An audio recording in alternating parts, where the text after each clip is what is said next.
नमस्कार, बड़ी बहस में आप सभी दर्शकों का स्वागत है। मैं हूं आपके साथ अतुल प्रताप सिंह। उत्तर प्रदेश में चुनावी आहट होते ही एआईएम-एमआईएम चीफ असदुद्दीन ओवैसी उत्तर प्रदेश में सक्रियता बढ़ाने का कोई भी मौका छोड़ना नहीं चाहते और यही वजह है कि वो बीजेपी पर लगातार हमलावर हैं।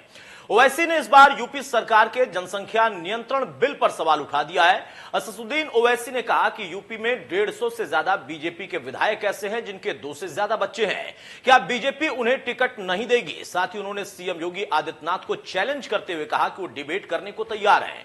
ओवैसी ने कहा कि यूपी सरकार कई मामलों में पूरी तरह से फेल है। उन्होंने सवाल किया है कि कोरोना काल में देश बर्बाद हो गया, लाखों युवा बेरोजगार हो गए, उन्हें सरकार रोजगार क्यों नहीं दे रही? ओवैसी ने चुटकी लेते हुए कहा कि हां, योगी 56 इंच के खिलाफ जा रहे हैं या 56 इंच योगी के खिलाफ जा रहे हैं। ऐसे में बड़ा सवाल, ओवैसी आखिर क्यों विवादित बयान दे रहे हैं? आबादी पर ज्ञान ओवैसी राजनीति की ऐसी तैसी कर देता है, क्योंकि ओवैसी जब बोलते हैं तो उसमें से बहुत सारी ऐसी बातें निकलती हैं जिसको लेकर बीजेपी उन पर हमलावर होती है। लेकिन जो विपक्षी दल हैं वो ये कहते हैं कि ओवैसी दरअसल बीजेपी की बी टीम है और वो जानबूझकर बोलते हैं। लेकिन ओवैसी ने इस बार सीधे मुख्यमंत्री योगी आदित्यनाथ को चैलेंज किया है और योगी आदित्यनाथ हर एक चैलेंज को हमेशा स्वीकार भी करते हैं।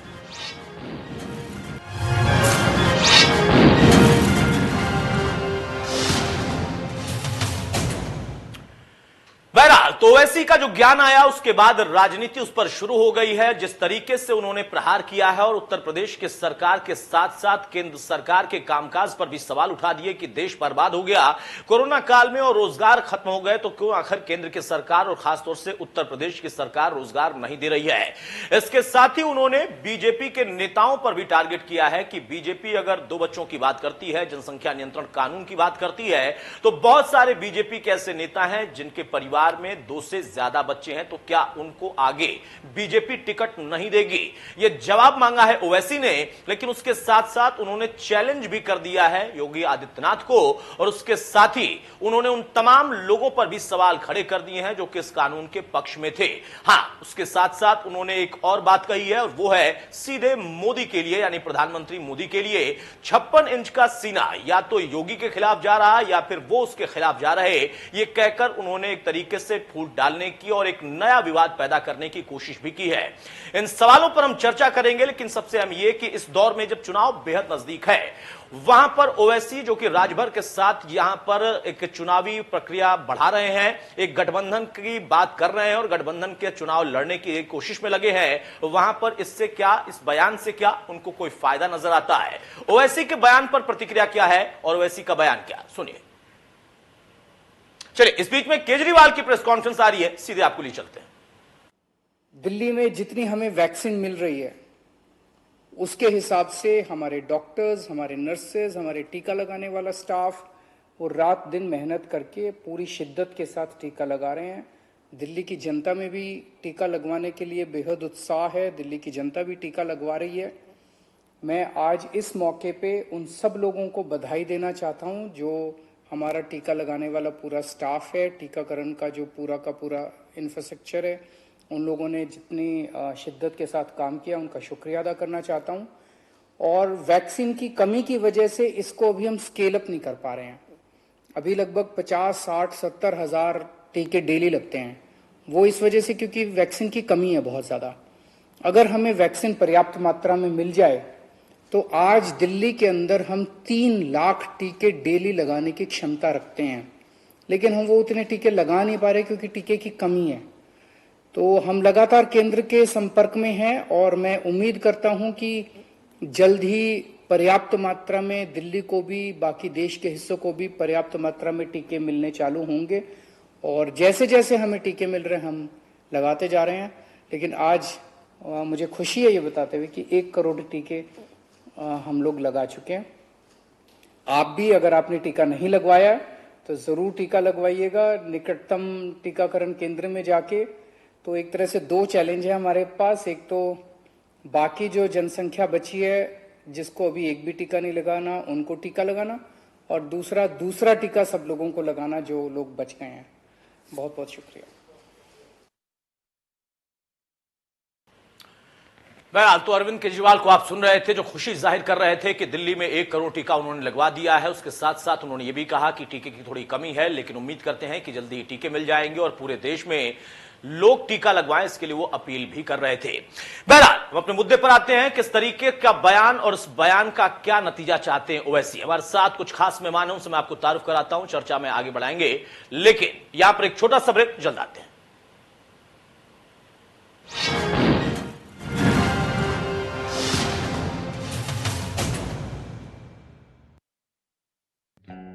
किसी ने मुझसे पूछा कि सिर्फ 7 साल की उम्र में हॉकी स्टिक उठाना मुश्किल रहा होगा ना।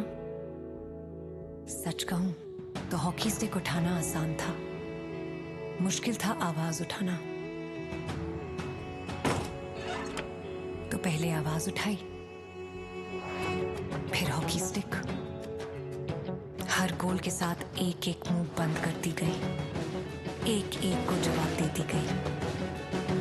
पर आज मेरे देश ने सवाल पूछा है, हॉकी में गोल्ड जीत कर आओगे? पूरी दुनिया को जवाब देना है। तो इस बार अपने लिए नहीं, देश के लिए गोल्ड करके आना है, गोल्ड लेके आना है। टोक्यो 2020, इस बार इंडिया वर्सेस दुनिया।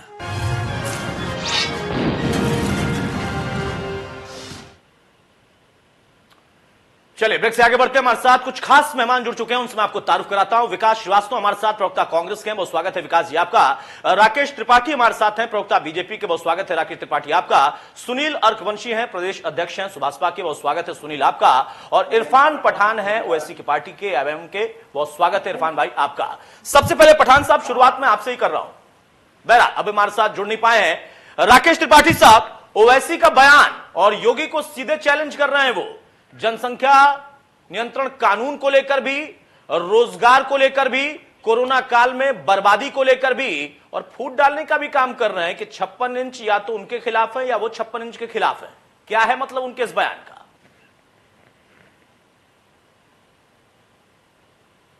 देखिए, ओवैसी जी अपने आप को बैरिस्टर कहते हैं और उनका ट्विटर हैंडल में भी बैरिस्टर लिखा हुआ है, लेकिन आज उनकी बातें सुनकर के लगा कि ये बातें बैरिस्टर जैसी तो नहीं कर रहे हैं। जनसंख्या नियंत्रण कानून के भूतलक्षी प्रभाव नहीं होंगे, किसी भी कानून के भूतलक्षी प्रभाव नहीं होते। जिस तारीख से लागू होता है, अधिनियमित होता है, विनियमित होता है, उस तारीख के बाद से उस पर परिणाम लागू होते हैं। लेकिन अगर ये ओवैसी साहब कहते हैं कि जनसंख्या नियंत्रण कानून लागू हो जाएगा तो जिन विधायकों के 2 बच्चे हैं, 2 बच्चे ज्यादा हैं, उनका क्या होगा?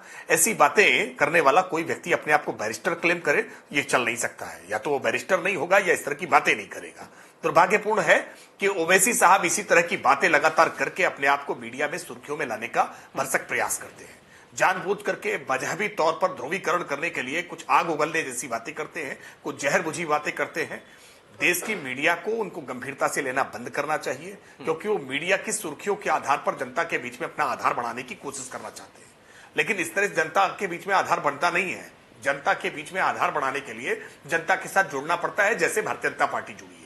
आज जब टोक्यो में ओलंपिक खेल चल रहे हैं, तो ओलंपिक खेल में भारत के खिलाड़ी अच्छा परफॉर्मेंस करें, इसके लिए उनके मनोबल बढ़ाने के लिए आज इस समय जब हम डिबेट कर रहे हैं, तो उत्तर प्रदेश के मुख्यमंत्री जी ओलंपिक में खेल में बढ़ सके, उत्तर प्रदेश के तमाम खिलाड़ियों का उत्साहवर्धन करने के लिए युवाओं के बीच में उस समय जाकर के उनके साथ संवाद कर रहे हैं, उनके साथ बात कर रहे हैं। उत्तर प्रदेश में ओपन जिम कैसे बढ़े, इसके लिए प्रयास कर रहे हैं।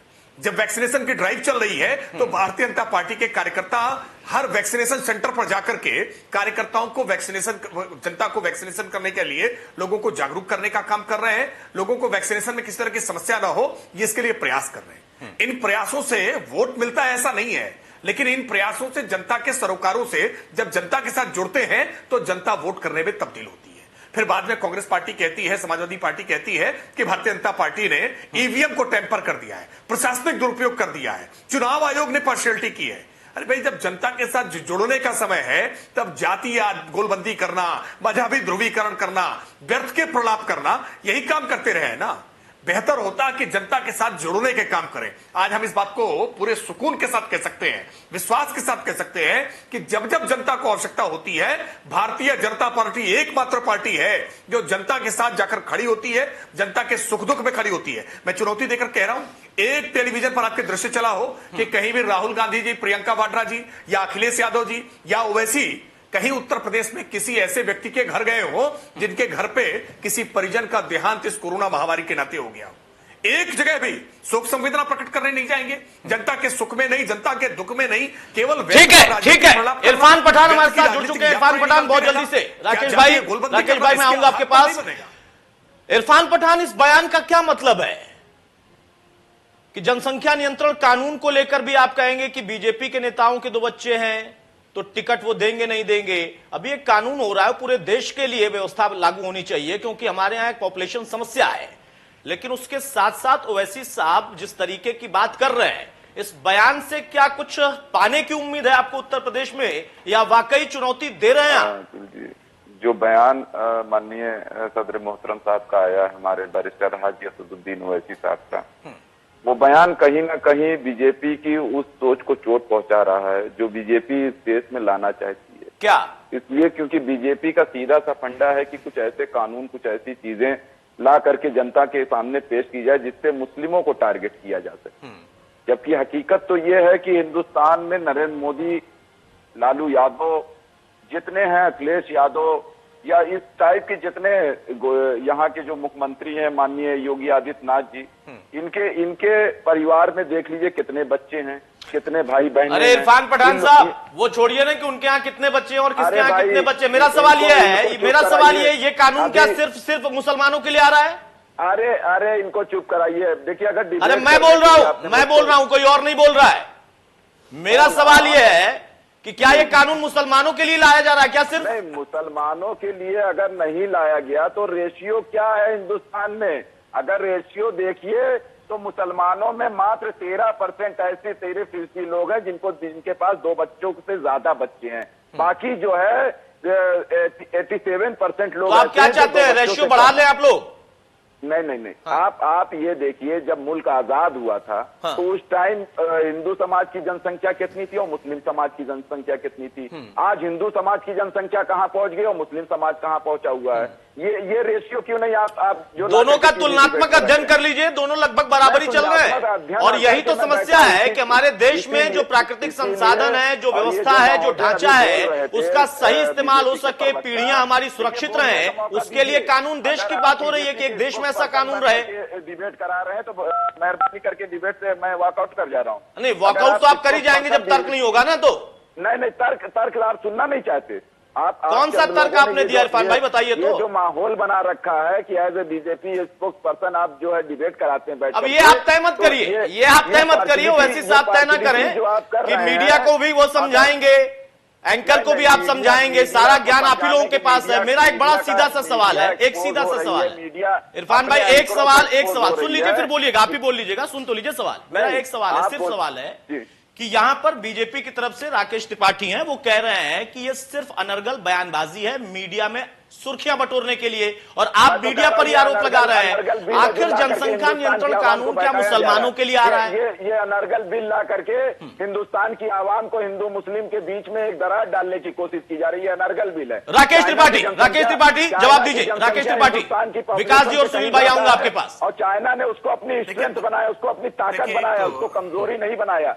हमको क्या है, हमको संसाधनों का इस्तेमाल करके, इस जनसंख्या का इस्तेमाल करके उसको ज्यादा से ज्यादा यहाँ पे प्रोडक्शन कराने की जरूरत है, जिससे हम लोगों के पास रोजगार मुहैया करा सके, ना कि हम उसको वीकनेस अपनी बना। मतलब आप हिंदुस्तान को चाइना बनाना चाहते हैं, आपका ये तर्क है? क्या हम चाइना नहीं बन सकते? नहीं, क्या हम पॉपुलेशन के मामले में क्यों बने भाई चाइना? इरफान पठान साहब सुनिए। अच्छा, राकेश त्रिपाठी कुछ बोल रहे हैं, राकेश त्रिपाठी आपको जवाब दे रहे हैं, राकेश त्रिपाठी जवाब दे रहे हैं। इरफान भाई सुनिए जरा, सुनिए राकेश जी। इरफान पठान साहब की तालीम क्या हुई है मैं नहीं जानता, इसलिए मैं इस पर कोई टिप्पणी नहीं करूंगा। इन्होंने कहा कि चूंकि देश की आजादी के समय में मुसलमानों की आबादी क्या थी, हिंदुओं की आबादी क्या थी, आंकड़े जरा ध्यान से सुन लीजिए, आंकड़े सुन लीजिए। अरे भाई इरफान पठान साहब सुनते नहीं है, इसीलिए फिर दूसरी डिबेट पे कहीं जाइए गलती करेंगे ना। सुन लीजिएगा तो अगली डिबेट पे गलती नहीं करेंगे। आप कहीं और डिबेट करनी होगी इसके बाद, तालीम क्या क्योंकि है, वो आपको संबित केवल टीवी में जाना जैसे है ना। डिबेटर बताते हैं, वो आपकी 1951 की तालीम जनगणना की में मुस्लिमों की आबादी 9.8%। 9.8%। अरे सुनिए भाई इरफान साहब, बोलिए बोलिए राकेश जी बोलिए, सुन रहा हूं। जनगणना बताती है कि मुस्लिमों की आबादी 9.8% और 2011 की जनगणना 2011 की जनगणना बताती है कि मुस्लिमों की अरे इरफान पठान एंकर की भी नहीं सुनेंगे, प्रवक्ताओं की भी नहीं सुनेंगे, इसको क्या सिर्फ आपको सुनने के लिए हम बैठे हैं यहाँ पर? सुन तो लीजिए, आपने कहा तो बता रहे हैं, आप जवाब सुनिए, उनका तर्क होगा तो आप भी दे दीजिएगा, सुनिए। बताएं तो सुनिए, बताने के लिए सुनना भी पड़ता है, तब कोई बता पाता है, वरना फिर हल्ला मचता है, आप भी हल्ला मचाएंगे, वो भी हल्ला मचाएंगे। राकेश भाई बोलिए। नहीं, देखिए अतुल जी, मैंने तो तथ्यात्मक तौर पर इनकी जो ज्ञान की कमी थी उसको दूर करने का प्रयास किया, क्योंकि उन्होंने कहा कि आजादी के समय भारत में मुसलमानों की आबादी क्या थी और हिंदुओं की आबादी क्या थी। अरे भाई 14% आबादी हुई, 9.8% थी आपकी। ये 2011 की जनगणना बता रहा हूं। 2021 की जनगणना के बाद, जब 2021 के बाद परिणाम आएंगे तो पता चलेगा सेंसस में क्या निकल करके आता है। देखिए वास्तविकता में आबादी मुस्लिमों की बढ़े, हिंदुओं की बढ़े, अरे भाई पानी सीमित है, जल सीमित है, जंगल सीमित है, प्राकृतिक संसाधन सीमित है, ऑक्सीजन सीमित है। इस बात को क्यों नहीं समझ में आ रही है आपके? नहीं, उनको आप चाइना अनावश्यक जनसंख्या बढ़ाते चले जाएंगे और ये प्राकृतिक संसाधन जो सीमित है, आने वाली पीढ़ी को कहां से देंगे? आने वाली पीढ़ी को कहां से देंगे? भीड़ का अंदाजा नहीं हो रहा है क्या आपको? समझ में नहीं आ रहा है कि कोरोना महामारी में किस तरह से ऑक्सीजन की कमी हुई? आप कितनी भी व्यवस्थाएं बना दें, सैकड़ों करोड़ों लोगों के लिए कोई व्यवस्था नहीं बनाई जा सकती है। और पूरा विश्व जब जनसंख्या को एक समस्या मान रहा है कि बढ़ती हुई जनसंख्या समस्या है, तो आप इसको जातीय मजहबी चश्मे से क्यों देख रहे हैं? बिल्कुल कानून ये नहीं कह रहा है कि मुस्लिमों की आबादी नहीं बढ़ने पाएगी, हिंदू आबादी बढ़ा लेंगे। अरे भाई आबादी कोई नहीं बढ़ाएगा, सबको आदर्श स्थिति में लेकर आना है। इस उत्तर प्रदेश की बढ़ती हुई आबादी पूरे उत्तर प्रदेश के लिए खतरा है, न हिंदू के लिए, न मुसलमान के लिए, न पंडित जी के लिए, न ठाकुर साहब के लिए, न यादव के लिए, न दलित के लिए। एक मिनट राकेश भाई, एक मिनट राकेश भाई, एक मिनट राकेश भाई, एक मिनट राकेश भाई, एक मिनट राकेश भाई, एक मिनट। इरफान पठान, पहली बात कि मुझे धमकी मत दीजिएगा कि उठ के चला जाऊंगा, जा सकते हैं। दूसरी बात, बीजेपी का स्पोक्स पर्सन हमने बुला रखा है, आप अपने पार्टी के स्पोक्स पर्सन है, बने रहिए, मुझे बोलने की जरूरत नहीं है कि मैं किस पार्टी का हूं। मुझे बिल्कुल ज्ञान मत दीजिएगा इरफान पठान, बहुत जिम्मेदारी से बोल रहा हूं। तर्क अगर रखते हैं तो तर्क सुनिए, ज्ञान सुनने नहीं बैठे हैं यहाँ पर, और ना आपको इससे बुलाया है। आपने उठाया, उन्होंने सवाल का जवाब दिया, आपने सवाल उठाया कि कितनी आबादी बढ़ी मुसलमानों की और हिंदुओं की, उन्होंने जवाब दिया। ये धमकीबाजी मत करिएगा, अगली बार से धमकीबाजी मत करिएगा। बैठना है बैठिए, नहीं बैठना है जा सकते हैं, आप सम्मान के साथ बोल रहे हो, मत बुलाइए, तर्क बोलिए। बुलाया है तो तर्क देने के लिए बुलाया है, इसको चाइना मत बनाइए। हिंदुस्तान को चाइना मत बनाइए, जितना यहाँ पर बैठकर बोल ले रहे हैं ना, चाइना में बोल नहीं पाएंगे, चाइना से खबरें निकल नहीं पाती हैं। यहाँ इंडिया को चाइना बनाना है, चाइना में लोकतंत्र नहीं है, चाइना में कुछ भी आप बोलकर बच नहीं जाएंगे, यहीं पर इंडिया में ही होगा, हिंदुस्तान में ही, यहीं पर बोल पाएंगे। शांत रहिए। सुनील सरकार की खामियां नहीं गिनाना चाहते, अरे आपकी पार्टी की कितनी खामियां, पहले उसकी चिंता करिए। आप लोग सिर्फ जो है आपकी पार्टी में कितनी खामियां हैं और उत्तर प्रदेश में उन खामियों को दूर करके कितना आप परचम लहरा पाएंगे, उसकी चिंता करिए। मेरी और मेरे चैनल की और मीडिया कर्मियों की चिंता मत करिए, आपके भरोसे नहीं चलते हैं। बहरहाल सुनील अरकवंशी, आपकी पार्टी और ओवैसी साहब मिलकर चुनाव में जा रहे हैं, क्या आप इस बयान से सहमत है इरफान पठान के कि हिंदुस्तान को हमें चाइना बनाना है पॉपुलेशन के हिसाब से? खुद आप सहमत हैं क्या? अभी आपका ऑडियो कट गया था, आपके बयान को सुन नहीं पाए थे। मैंने उनका बयान है कि हम चाइना बन जाएं, चाइना अपने पॉपुलेशन का इस्तेमाल करता है। क्या आपकी पार्टी इस बयान से सहमत है? पहले तो ये बताइए, फिर मैं दूसरे मुद्दे पर आऊंगा। देखिए, माननीय ओवैसी जी और भागीदारी संकल्प मोर्चा में छोड़कर चले गए इरफान पठान, जवाब नहीं था, भाग खड़े हुए हैं आपके सहयोगी दल के नेता प्रवक्ता सुनील अरकवंशी। ऐसे चलेगा गठबंधन? ऐसे आप लड़ेंगे चुनाव? दो सवाल का जवाब भी नहीं दे पाएंगे। बहरहाल मेरे सवाल का जवाब दीजिए। उनका यह कहना था कि हिंदुस्तान को हम चाइना बना दें पॉपुलेशन के हिसाब से, क्या आप और आपकी पार्टी सहमत है इस बात से? देखिए, पॉपुलेशन को लेकर हमारे माननीय राष्ट्रीय अध्यक्ष जी भी कई सुझाव देते रहे हैं और उन्होंने साफ तौर से कहा है कि पॉपुलेशन एक घातक हथियार है और पॉपुलेशन कम होनी चाहिए। मगर सबसे बड़ी बात यह है, जो अगर आप शिक्षा के ऊपर कंट्रोल करने का काम करें, शिक्षा को बढ़ाने का काम करें, तो उससे कहीं ना कहीं जनसंख्या कम होने का काम है। सुनील भाई, एक सवाल मैं फिर से पूछ रहा हूं आपसे, वो सुझाव अच्छा है, कि आप शिक्षा को लेकर बात करें, आप गरीबी को लेकर बात करें, आप पिछड़ेपन को लेकर बात करें, आप उत्थान की बात करें, लेकिन आप खुद इस बात से सहमत है ना कि हमें कम से कम अपने यहां की पॉपुलेशन देश की चाइना जैसी नहीं बनानी है, कीड़े मकोड़े नहीं खाना हमें। नहीं, वो बात बिल्कुल सही है। तब तो आपके गठबंधन में अभी से दरार पड़ गई। वो वैसी कुछ कह रहे हैं और आप कुछ और कह रहे हैं। में इस मामले को लेकर किसी भी तरीके से नहीं, हमारे घटक दल भागीदारी संकल्प मोर्चा के सारे एक सहमति है और सारे लोग पूरी तरीके से भागीदारी संकल्प मोर्चा के तहत चुनाव लड़ने का काम करेंगे 2022 में। और हमारे नेता तो साफ तौर से कह रहे हैं भारतीय जनता पार्टी ये कानून तो लाना चाहती है, मगर इस कानून में आप ये बताइए, सबसे बड़ी बात, आज जो अगर डिलीवरी होती है तो उसको 6,000 रुपए देने का काम करते हैं और वही डिलीवरी ना कराने वाले व्यक्ति को 2,000 रुपए देने का काम करते हैं। तो ये इस तरीके का कानून आप ला रहे हो, तो इसमें इस तरीके की भी व्यवस्था होनी चाहिए कि कानून सख्त होना चाहिए। और आप जब ज्यादा पैसा अभी कानून आया नहीं सुनील भाई, इरफान पठान भाग लिए, आप चिंता करने लगे। अभी तो कानून आएगा और मजबूत आएगा, पूरे देश के लिए आएगा। पहले तो नियंत्रण कानून जब आ गया उत्तर प्रदेश में, तो उसके बाद जो आप खामियां गिना रहे हैं, जो आप बता रहे हैं कि ये होना चाहिए, रिमोट कंट्रोल से वो फिर वो भी सुझाव होगा ना। कानूनी गलत है ये आप कह रहे हैं। आपकी पार्टी जो सहयोगी पार्टी है ना ओवैसी साहब की, वो कह रहे हैं कानूनी गलत है, मुसलमानों को टारगेट किया जा रहा है, हमें चाइना बनाना चाहिए, अपने देश को पॉपुलेशन बढ़ानी चाहिए। मैं वही कह रहा हूं, पहले तो भारतीय जनता पार्टी उत्तर प्रदेश की सरकार तय कर ले, केंद्र कह रहा है अभी कानून नहीं ला रहे हैं। पहले आप लोग तय कर लीजिए कि आप लोगों में आपस में कितना तालमेल है। आप कह रहे हैं आना चाहिए, वो कह रहे हैं नहीं आना चाहिए। विकास भाई आऊंगा, सुनील भाई आऊंगा आपके पास। विकास भाई माफी चाहूंगा, थोड़ा लंबा समय लग गया आपके पास आने में, लेकिन दो चीजें आपने सुना होगा इरफान पठान को, किस तरीके का ये बयान है और किस तरीके का ओवैसी का बयान है। एक कानून जो कि अगर उत्तर प्रदेश के लिहाज से आए या फिर कहीं और के लिए आए, पूरे देश के लिए आए। विकास भाई मैं माफी चाहूंगा, मुख्यमंत्री इस वक्त ओपन जिम का उद्घाटन कर रहे हैं, जरा वो तस्वीरें भी अपने दर्शकों को मैं दिखा दूं, उसके बाद आऊंगा।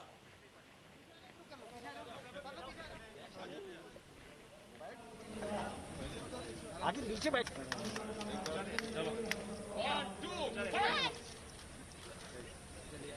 नीचे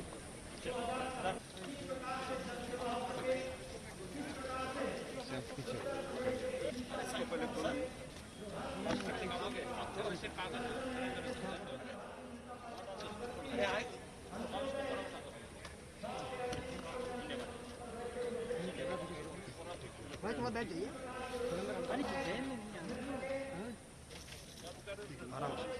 एक साइड में लगा दो। पीछे हो रहा सब लोग पीछे आ जाओ, पीछे आ जाओ।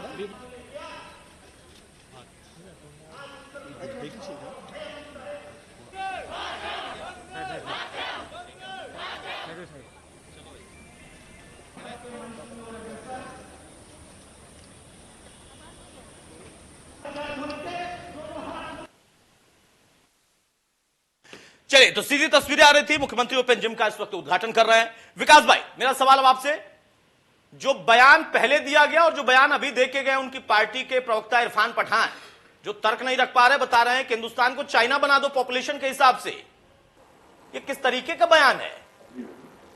कांग्रेस खुद इसको कैसे देखती है? देखिए, ऐसे बयान से कांग्रेस कोई इत्तेफाक नहीं रखती है। देश के संसाधनों को पर जनसंख्या का जो बढ़ता हुआ भार है उसको कम करने का प्रयास कांग्रेस पार्टी ने आज से 40 साल पहले ही सोच लिया था। भारतीय जनता पार्टी का जो भी विषय उठता है, जब भी हमने उठाया, जब हमने 74 में जनसंख्या कानून पर बात करी तो उस वक्त भी इन्होंने कितना विरोध किया नसबंदी का। अगर उस पर कंट्रोल हो गया होता तो आज 50-60 करोड़ की आबादी भारतवर्ष की होती और संसाधनों का सही समुचित विकास सबको सभी लोगों को लाभ मिल रहा होता। आज जनसंख्या विस्फोट जिस तरीके से भारतवर्ष में हो रहा है उस पर आज सबको चिंता दिखाई पड़ रही है।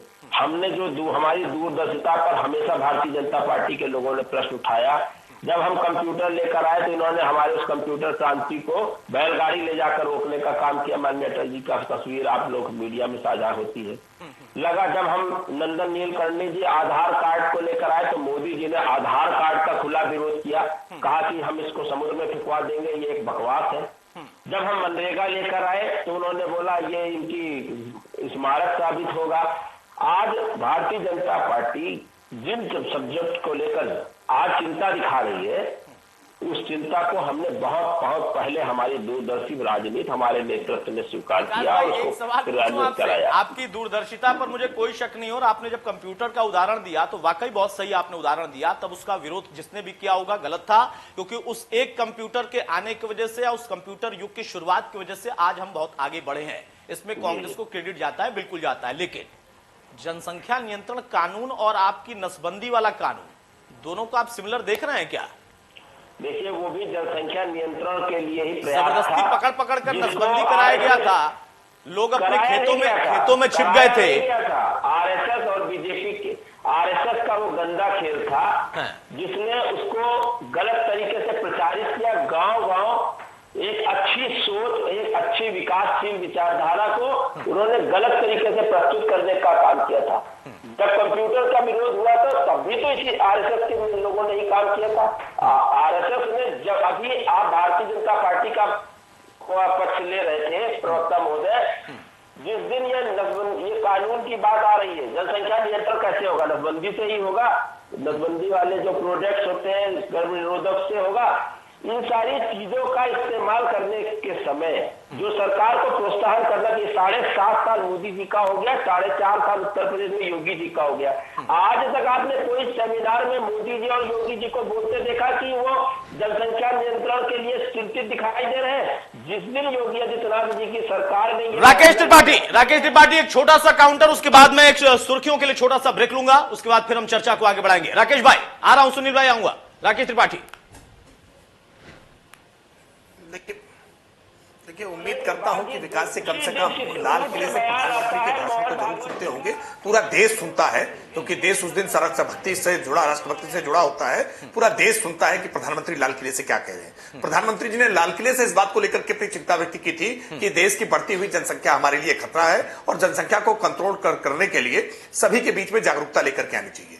मैं इस बात को स्पष्ट कर दूं, विकास जी इस बात को जान जाएं कि आपातकाल की नसबंदी का उदाहरण वो इस जनसंख्या नियंत्रण कानून से न समझें। नसबंदी जिस तरह से आपातकाल में की गई थी, उसको आज भी कल्पना करके, उसको याद करके रोम रोम सिहर उठता है। तमाम सारे ऐसे लोग जो कुंवारे थे, उनकी नसबंदी करने का काम कर दिया गया था। जबरिया नसबंदी करने को आज वो जैसे जनसंख्या नियंत्रण कानून से जोड़कर देख रहे हैं। हम जनसंख्या नियंत्रण कानून में प्रोत्साहन की नीति को प्रायोरिटी दे रहे हैं। दंडात्मक विधान लेस प्रायोरिटी के विषय होंगे। प्रायोरिटी इस बात की होगी कि जिनकी संख्या कम हो उनको कैसे सरकारी योजनाओं में कैसे उनको प्रायोरिटी दी जा सके। लेकिन कांग्रेस पार्टी ने जिस तरह से दंडात्मक विधान चलाए थे, जिस तरह से जबरिया तरीके से अभियान चलाया था, पूरी मूल भावना के विपरीत था। और आज आपातकाल को कैसे याद कर पाते हैं हम? आपातकाल जब याद करते हैं ना, तो उस संत्रास को याद किया करिए, उस जो संकट आया था पूरे लोकतंत्र पर, उसको याद किया करिए। शर्म नहीं आती है आपातकाल को भी उपलब्धि बताते हुए? ठीक है, अब जरा दोनों आप लोग शांत हो जाए। राकेश भाई और विकास भाई दोनों शांत हो जाए। एक छोटा सा ब्रेक लेता हूं, जो बहुत जल्द सुर्खियों के साथ वापस आएंगे। बड़ी खबर के प्रस्तुत करता है न्यूट्रियम सोया बड़ी, प्रोटीन से भरपूर न्यूट्रियम सोया बड़ी, स्वाद भी सेहत भी। सह प्रायोजक doctor ortho Ayurvedic oil and capsule, जोड़ों के दर्द की बेजोड़ दवा, और पेट सफा आयुर्वेदिक चूर्ण, पेट सफा तो हर रोग दफा। सीएम योगी आदित्यनाथ का बड़ा कदम, कोरोना से जान गंवाने वाले पत्रकारों के परिवार को दी आर्थिक मदद। यूपी के 50 पत्रकारों के परिवार को बांटे 10-10 लाख रुपए के चेक।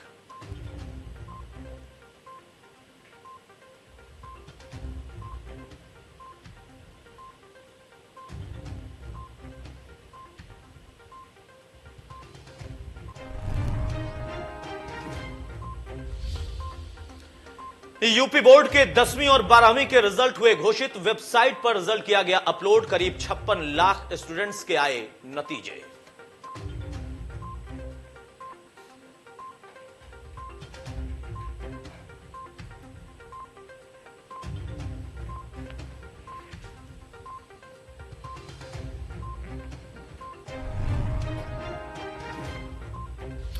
मथुरा पहुंचे बीएसपी के राष्ट्रीय महासचिव सतीश मिश्र। बांके बिहारी मंदिर में की पूजा अर्चना। कहा ब्राह्मणों का हो रहा उत्पीड़न, ब्राह्मणों के सम्मान में कर रहे कार्यक्रम।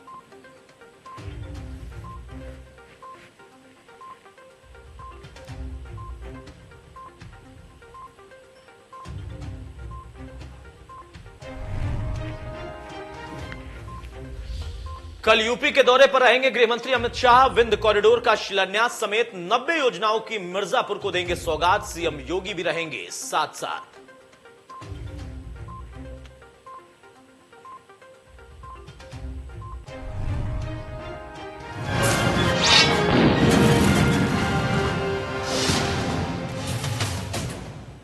चलिए ब्रेक से आगे बढ़ते हैं।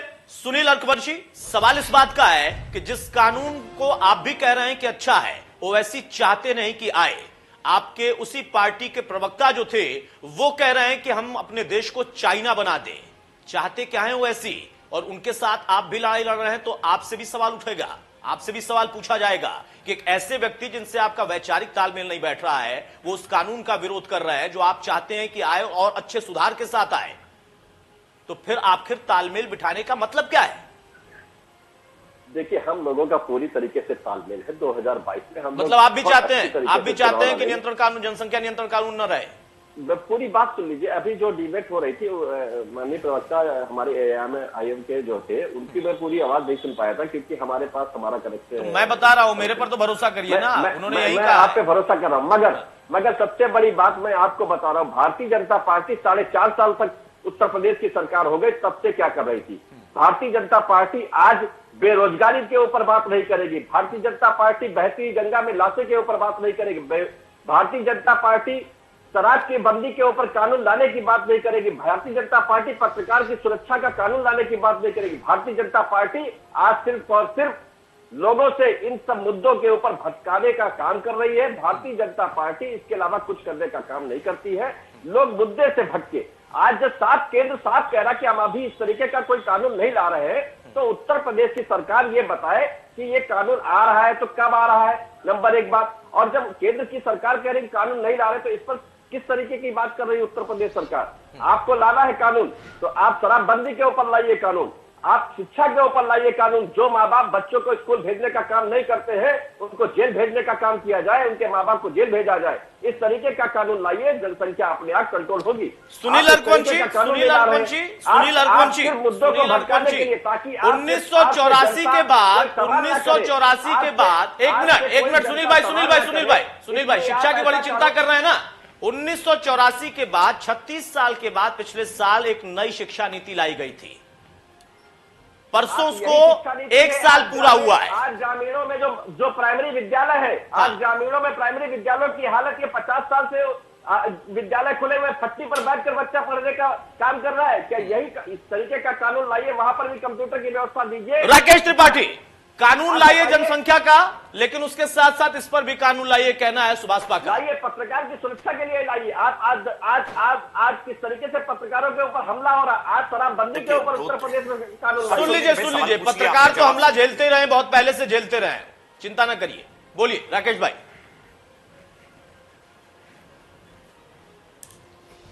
देखिए, कुछ सवाल उठाए हैं, मैं एक एक करके सुनील अर्कवंशी जी के सवालों का जवाब दे दूं। पहला सवाल उन्होंने उठाया कि 4.5 साल बीत गए, अब कानून लेकर क्यों आए? क्या हमारी सरकार 4.5 वर्ष के लिए बनी है? क्या चुनाव 5 वर्षों के लिए होते हैं? सरकार 5 वर्षों के लिए होती है? क्या अंतिम 6 महीने सरकार हाथ पर हाथ धरकर बैठ जाए, कोई काम ना करे? अरे भाई, पिछले 4.5 वर्षों में बहुत सारे कानून हम लेकर के आए हैं, पिछले 4.5 वर्षों में बहुत सारे काम हमने किए हैं, अगले 6 महीने में भी बहुत सारे काम हम करेंगे। इस 6 महीने में हम केवल राजनीतिक भाषण नहीं करेंगे, काम करेंगे हम इन 6 महीनों में भी। हम पीछे हटने वाले नहीं है। आप कह रहे हैं कि हमने शिक्षा के लिए क्या किया है, अधिकारी पहुंच जाएंगे। अब ध्यानपूर्वक सुन लीजिए, मायावती जी की सरकार 2007 से लेकर के 2012 तक रही। 2007 से 12 तक की सरकार में 92,000 सरकारी नौकरियां बहन सुश्री मायावती जी ने दी थी बहुजन समाज पार्टी की सरकार में। समाजवादी पार्टी की सरकार ने 2012 से लेकर के 2017 के 5 वर्षों में 2.5 लाख सरकारी नौकरियां दी थी। मैं आंकड़े से ही बता रहा हूं। और भारतीय जनता पार्टी की सरकार में अभी 4.5 वर्ष पूरे हुए हैं, और 4.5 वर्ष की सरकार भी पूरे नहीं हुए हैं। 4.5 वर्ष की सरकार में 4.5 लाख सरकारी नौकरियां, 4,36,000 सरकारी नौकरियां अब तक हम दे चुके हैं। देखिए, सरकार के आप किसी भी आंकड़े पर बात कर लीजिए, एक एक तथ्य तय करिए। आप ऊर्जा के क्षेत्र में बात करिए, सड़क पर बात करिए, आप इंफ्रास्ट्रक्चर पर बात करिए, निवेश पर बात करिए, आप जिस पर बात करने के लिए कहेंगे उस पर हम बात करने के लिए तैयार हैं। उत्तर प्रदेश में सरकार ने आज जिस तरह से विकास के रास्ते खोले हैं, याद करिए पिछली समाजवादी पार्टी के शासनकाल में कि 5 जिले केवल ऐसे थे इटावा था, रामपुर था, जहां मैनपुरी, जहां पर कन्नौज में जहां बिजली आया करती थी। लेकिन आज उत्तर प्रदेश के सभी जिले में, चाहे सहारनपुर हो, चाहे सोनभद्र हो, चाहे मिर्जापुर हो, चाहे मुरादाबाद हो, पूरे उत्तर प्रदेश में आज हम 18 घंटे ग्रामीण क्षेत्र में और 24 घंटे हम जिला मुख्यालय पर बिजली देने का काम कर रहे हैं। यह उत्तर प्रदेश की योगी आदित्यनाथ सरकार ने जाने का काम करिए। हम उत्तर प्रदेश की योगी आदित्यनाथ सरकार की उपलब्धियों के आधार पर चुनाव मैदान में जाएंगे। कानून व्यवस्था, आप पत्रकारों पर हमले की बात कर रहे थे, याद करिए शाहजहांपुर के पत्रकार जगेंद्र की हत्या के वाले मामले में कि किस तरह से पत्रकार की हत्या करने के बाद, गैंग डिक्लेरेशन होने के बाद मुकदमा दर्ज नहीं हुआ था। आज कहीं भी कोई घटना हुई है, हमने हर घटना को संज्ञान लिया है, खुलासा किया है, गिरफ्तार करके जेल भेजने का काम किया है। और आज अपराधियों पर जिस तरह की कार्रवाई हमने की है ना, अपराधियों के पक्ष में खड़े आप हो जाते हैं। दुर्भाग्यपूर्ण यह है कि अपराधियों की जाति खोज करके, मजहब खोज करके आप लोग उनको बचाया करते थे, और आज जब कार्रवाई होती है तो जाति और मजहब के आधार पर उनके लामबंदी करने का काम करते हैं। विकास भाई, यहाँ पर 2-3 चीजें। बीजेपी को चैलेंज कर रहे हैं ओवैसी। कांग्रेस कहती है कि ओवैसी बीजेपी की बी टीम है। सुभाषपा जिनके साथ वो इस वक्त लड़ाई लड़ रहे हैं, वहां पर वो कानून का समर्थन करते हैं। और आप कह रहे हैं कि कांग्रेस तो बहुत दूरदर्शी थी, हम बहुत पहले कर रहे थे और करना शुरू भी कर दिया था, इन लोगों ने गलत प्रचार कर दिया। ओवैसी उस कानून का विरोध कर रहे हैं। सब कुछ एकदम मिक्सअप सा हो गया है। माहौल क्या बन रहा है? चैलेंज किसको कौन और क्यों दे रहा है? देखिए, विरोध तो आरएसएस भी कर रही है भाजपा का। खुलेआम योगी आदित्यनाथ जी के बयान जिस दिन आता है, उसके 3 दिन बाद ही चित्रकूट में मोहन भागवत जी ने हिंदुओं की गिरती हुई जनसंख्या को लेकर चिंता व्यक्त किया। भारतीय जनता पार्टी, जब हम कहते थे हमारे दो, हमारे दो, तब ये कहते थे जिनके बच्चे हो 10-12 उसके भगवान है, जगन्नाथ आती है उनके। इस तरीके से बयान दोनों तरफ से आ रहे हैं। आरएसएस और बीजेपी के बीच में जितनी दूरी है, उतनी ही ओवैसी और बीजेपी के बीच में दूरी। दोनों एक दूसरे के खिलाफ बयान दे रहे हैं। अब इस पर भी डिबेट कराइए और चर्चा कराइए। हम 100 तथ्य दे सकते हैं कि आज मोहन भागवत जी और आरएसएस जनसंख्या बढ़ाने के लिए काम करे। बीजेपी के 15 दर्जन मंत्रियों का मैं नाम और बयान चुनवा सकता हूं। आप समझ दीजिए, एक डिबेट करा दीजिए। केवल वो जनसंख्या और हिंदुओं को बच्चे ज्यादा पैदा करने के बयान दिया है। और योगी आदित्यनाथ जी असक्षम मुख्यमंत्री है, उनको किसी भी पद हटाया जा सकता है। उत्तर प्रदेश के मुख्यमंत्री को हटाने के लिए पूरी आरएसएस और पूरा दिल्ली का मोदी ग्रुप लगा हुआ था और हटा चुके थे। किसी भी पर किसी भी समय मोदी, ये आपको किसने जानकारी दी है विकास भाई? और आप कह रहे हैं कि वो एक बिल ला रहे हैं, वो अपनी कुर्सी ले जाए 6 महीना, अगला चुनाव उनके नेतृत्व। विकास भाई तो ब्रेकिंग न्यूज दे रहे हैं ना, राकेश जी सोर्स भी बता दीजिए जरा। कि अगला चुनाव मोदी जी के चेहरे पर लड़ा जाएगा। या शायद राकेश जी भी रात में हटा दिए जाएंगे। तो मोदी जी के चेहरे पर लड़ा ही जाएगा। मोदी जी और योगी जी दोनों के चेहरे पर लड़ा जाएगा। तो बीजेपी की रणनीति यही है। आप योगी को अकेले कहिए, योगी जी उत्तर प्रदेश के आगे भी मुख्यमंत्री है। 22वें विधानसभा चुनाव उन्हीं के चेहरे पर लड़ा जाएगा, वही मुख्यमंत्री बनेंगे। बहुत संकट के दौर में गुजर रहे हैं विकास भाई, आपकी पार्टी अलग अलग राज्यों में जाकर राहुल गांधी का चेहरा नहीं बनाती है क्या? प्रियंका गांधी को चेहरा नहीं बनाती है क्या? हमारी राहुल गांधी राष्ट्रीय नेता है। राहुल गांधी मोदी पार्टी की आत्मा है। प्रधानमंत्री मोदी क्या है? पार्टी में राहुल, प्रधानमंत्री मोदी क्या है? अगर राहुल गांधी राष्ट्रीय नेता है, राष्ट्रीय स्तर के नेता है, तो वो तो देश के प्रधानमंत्री है, उनकी पार्टी के प्रमुख नेता है, शीर्ष नेता है। मोदी जी कौन सी ताकत दिखा रहे थे? अभी जो आपने देखा 2-3 हफ्ते टीवी चैनल पर डिबेट इसी बात की हो रही थी कि योगी जी को हटाना है, उनके मंत्रिमंडल को खत्म कर देना है, उनके नए तमाम सारे योगी जी के चहेते मंत्रियों को हटाने की कवायद। ऐसी खबरें तो राजस्थान में भी चल रही हैं कि उनको हटाना है, उनको ले आना है। पंजाब में देखिए हटा भी दिया गया था, फिर प्रदेश अध्यक्ष बना भी दिया गया था। प्रदेश अध्यक्ष सिद्धू साहब को बना दिया गया। ऐसी खबरें मध्य प्रदेश में भी चली थी और देखिए वहां तो सरकार ही चली गई। विकास भाई कहां से खबर ले आया? राकेश भाई जवाब दीजिए। राकेश भाई, बीजेपी और आरएसएस में भी दूरी बढ़ गई है, ओवैसी और बीजेपी में भी जो है दूरी बढ़ गई है, लेकिन बी टीम भी है, ये भी कह रही है कांग्रेस। उसके साथ साथ 2 एक और नई बात इन्होंने कह दी। राकेश भाई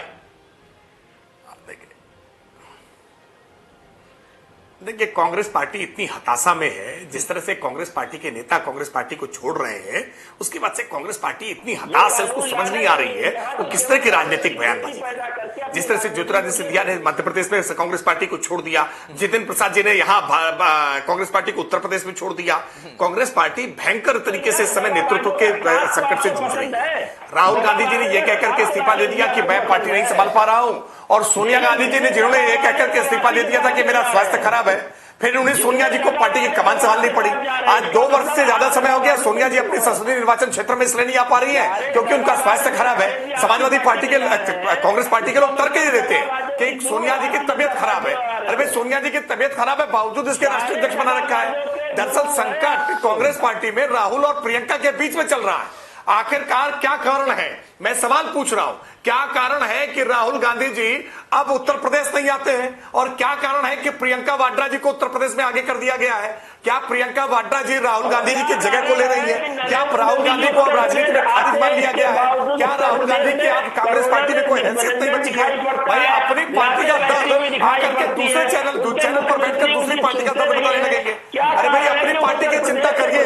बुरी स्थिति है, हाथ के पंजे में 5 ही उंगली बची है, हाथ के पंजे में 5 उंगली है ना, ये 5 ही विधायक बचे और 1 सांसद, केवल 1 सांसद। जिला पंचायत और ब्लॉक प्रमुख बना नहीं पाए, शर्म नहीं आ रही है? कहां से इतनी ताकत लाते हैं? चैनलों पर बैठ करके बड़ा बड़ा ज्ञान देने लगते हैं, मुख्यमंत्री से कौन नाराज है, प्रधानमंत्री से कौन नाराज है। अरे भाई, आकर के अपनी हैसियत का आकलन करिए। आपकी हैसियत क्या बची है? 5 विधायक, 1 सांसद, हैसियत सोचिए। देश की सबसे बड़ी पुरानी पार्टी, आजादी के बाद की सबसे बड़ी पार्टी, और हालत क्या हो गई है? नेता खोजे नहीं। आप दोनों लोग शांत हो जाइए, नहीं, आप दोनों लोग यहाँ शांत हो जाइए। राकेश भाई आप भी और विकास भाई आप भी। नहीं, 1 मिनट भाई, 1 मिनट। विकास जी कुछ पूछते हैं, उसके बाद जवाब नहीं देने देते हैं। भाई विकास जी, विकास भाई, अरे 1 मिनट, राकेश भाई 1 मिनट शांत हो जाइए। राकेश भाई आप शांत हो जाइए। विकास श्रीवास्तव, अरे भाई सुन तो लीजिए, धारा प्रवाह बोले जा रहे हैं, रैली थोड़े ना है कांग्रेस की, सबको बोलना है और सबको सुनना है ना। अरे विकास भाई सुनिए ना, सुन लीजिए, अरे सुन लीजिए, वरना ऐसे ही ऑडियो डाउन रहेगा आपका, हम लोग कुछ नहीं सुन पा रहे हैं आप क्या बोल रहे हैं। ईयरपीस निकल गया विकास भाई, मेरा सवाल यह है, कहां से ईयरपीस निकल गया? ये ब्रेकिंग न्यूज कहां से आपको मिली है कि योगी जी को बदलना है, आरएसएस और बीजेपी में दूरी आ गई है? और सबसे बड़ी बात यह है कि आप जिस मुद्दे पर हम बैठकर चर्चा कर रहे हैं, ओवैसी साहब भी यही कह रहे हैं कि मैं चैलेंज कर रहा हूं योगी जी को, आइए बहस करिए, क्योंकि ओवैसी साहब बहुत पढ़े लिखे व्यक्ति हैं, बैरिस्टर हैं, उनको पता है कि योगी से ही उनकी लड़ाई है वहां पर, और मोदी जी तो रहेंगे ही रहेंगे, वो उस पार्टी के शीर्ष नेता है, हर पार्टी का अधिकार होता है अपने शीर्ष नेताओं का चेहरा आगे करने का। आपने 2 महीने तक डिबेट चलाई है, एक शर्मा से लेकर हमसे 50 बार सवाल पूछा गया, 15 डिबेटों में हम लोग गए हैं। मैंने तो कभी नहीं कराई ये वाली डिबेट की, इनको पता, योगी जी को मैंने कैबिनेट में डिबेट कराई थी। आप कौन से चैनल पे चले गए थे? अरे सपने में डिबेट कर रहे थे क्या मेरे साथ? नहीं, अरे अतुल जी ने इंडिया न्यूज पे बुलाते रहिए।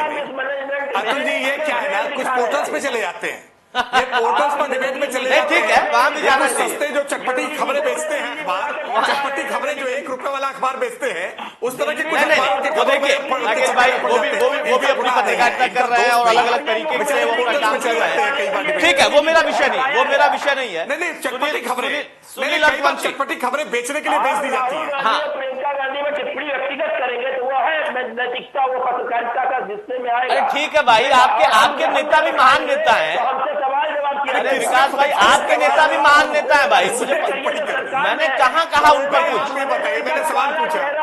अब जरा दोनों शांत हो जाइए। विकास भाई, विकास श्रीवास्तव,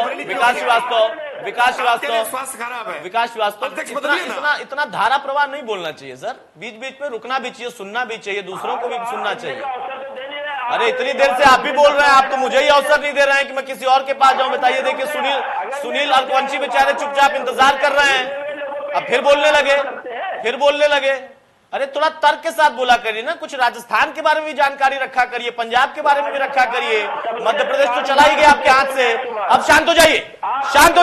सुन लिया विकास श्रीवास्तव, सुन लिया। अब जब पूछूंगा सवाल तब जवाब दीजिएगा सर। सुन लिया सुनील अलकवंशी, अरे आप अपने नेता की तारीफ करिए, वो अपने नेता की करेंगे, आप क्यों करेंगे योगी की तारीफ? मैंने कहा भी नहीं कि आप तारीफ करिए।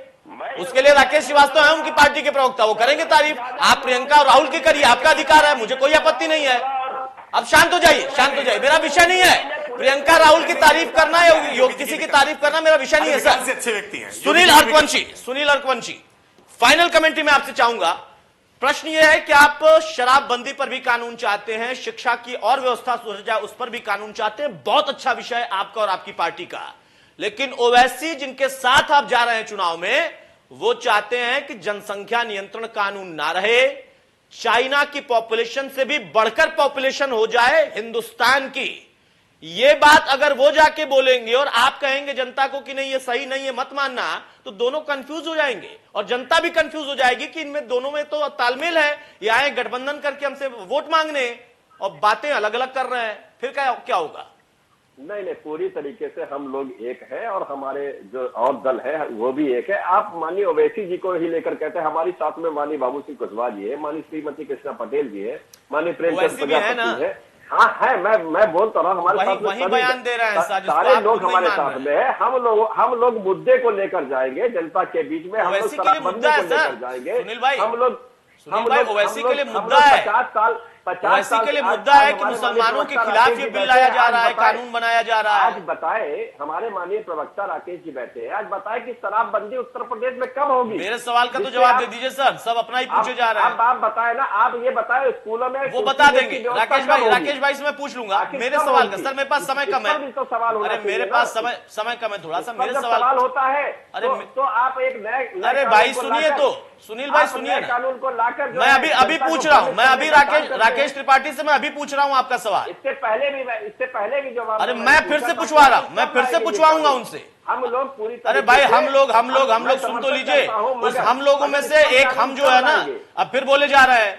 मैं कह रहा हूं कि उस हम लोग जो है ना, उनमें से एक पार्टी है ओवैसी की, और उसी हम लोग में एक पार्टी जो ओवैसी की, उनके लिए सबसे बड़ा मुद्दा है कि ये कानून आ गया तो मुसलमानों के लिए खतरा है, ये कानून मुसलमानों के हित के लिए नहीं लाया जा रहा, उनके हित के लिए लाया जा रहा। उनके लिए यह भी मुद्दा है कि चाइना क्यों नहीं बन रहा हिंदुस्तान, पॉपुलेशन बढ़ाते जाओ। तो इस पर जनता आपसे पूछेगी ना कि आप हम लोगों में से किसके साथ हैं? नहीं, हमारा भागीदारी संकल्प मोर्चा पूरी तरीके से मजबूत है और हम लोग सारे लोग, हमारे घटक दल है, सारे लोग, हम लोग पूरी तरीके से मजबूती से जनता के बीच में मुद्दों के लेकर। राकेश भाई जल्दी से जवाब दे दीजिए, वो शराबबंदी पर, शिक्षा पर भी कानून की बात कर रहे हैं। राकेश भाई छोटा सा जवाब, छोटा सा, समय नहीं है मेरे पास। राकेश भाई मैं बता देता हूँ। देखिए आबकारी विभाग उत्तर प्रदेश में वो मद्य निषेध का भी काम करता है। साथ में हर राज्य की परिस्थिति, समकालीन देशकालीन परिस्थितियों के आधार पर निर्णय लिया जाता है। अभी उत्तर प्रदेश में ऐसे हालात नहीं है कि हम पूर्ण रूप से शराबबंदी कर दे।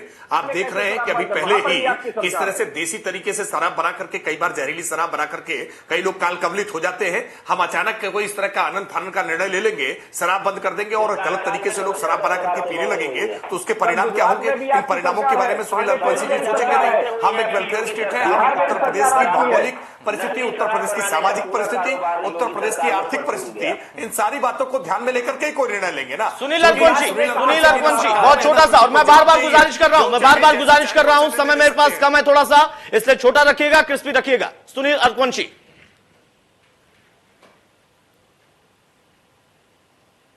बोलिए भाई। सुनील भाई जल्दी से। जी बताएं। पूछ तो रहा हूं, इतनी देर से तो यही पूछ रहा था कि हम लोग वाले में मुद्दे अलग अलग हो जा रहे हैं, वही बता दीजिए। नहीं, मुद्दा हमारा कोई अलग नहीं है। अरे उनका मुद्दा है भाई, जनसंख्या नियंत्रण कानून का मुद्दा है। हमारे मुद्दे कोई अलग नहीं है। मतलब आपका भी मुद्दा है, आप भी चाहते हैं कानून ना बने, आप भी चाहते हैं चाइना बन जाए हिंदुस्तान। क्लियर तो करे, केंद्र की सरकार कहती कि अब कानून नहीं अभी ला रहे, इस तरीके का कोई कानून नहीं ला रहे। अच्छा ये बताइए, भारतीय जनता पार्टी के साक्षी महाराज जी जो है, अभी जब क्लियर ही नहीं है तो ओवैसी को डर किस बात का है? फिर कानून का विरोध, अगर क्लियर ही नहीं है तो ओवैसी को डर किस बात का है? फिर भारतीय जनता, विकास श्रीवास्तव क्लोजिंग कमेंट आपका। विकास भाई क्लोजिंग कमेंट आपका बहुत जल्दी से।